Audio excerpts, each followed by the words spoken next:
इस्लामपूर येथील नगरपालिकेसमोर उद्धव बाळासाहेब ठाकरे शिवसेनेच्या वतीने माजी नगरसेवक उपजिल्हाप्रमुख शकील सय्यद यांच्या नेतृत्वाखाली शंखध्वनी आंदोलन करण्यात आले। पालिकेचा भोंगळ व नियोजन शून्य कारभार सुधारून शहर व उपनगरामध्ये पाणी पुरवठा समान दाबाने व सुरळीत करण्याबाबतचे निवेदन श्री मोहन माळी यांना देण्यात आले। यावेळी मानव गवंडी, दीपक कळसे, विभाग प्रमुख अशोक चव्हाण, रामराव थोरात, फजल हवालदार, अरुण कुपाडे, तात्यासाहेब बामणे, जमीर नालबंद, राजू खान, सोन्या घोरे, नितीन धुमाळ, मिलिंद पिसे, संग्राम दमामे, पैगंबर संदे आदी शिवसैनिक मोठ्या प्रमाणात उपस्थित होते।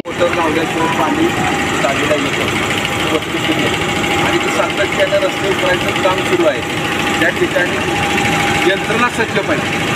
ज्या वेळेला पाईप कुठे घेतल्या पाईप कुठे घेणार, मग परत त्याला पाणी न आल्यानंतर मग लोकांची तक्रार देणार, मग तुमचा पाणी पुरवठा जागा होणार, मग ते म्हणणार आमचं काम नाही आणि त्यांना सांगितलंय व्हिडिओ सांगणार, मग त्याचा करणार, या गोष्टी जाणार।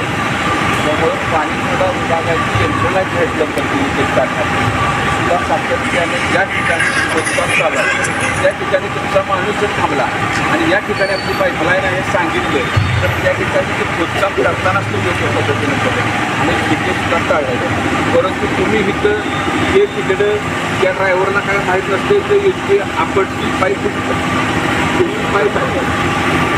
त्यामुळं यंत्रणा जर आपण व्यवस्थित ठेवली, कामकाजामध्ये सातत्य ठेवलं तर या शहरातील जनतेला पाणी पुरवठा व्यवस्थित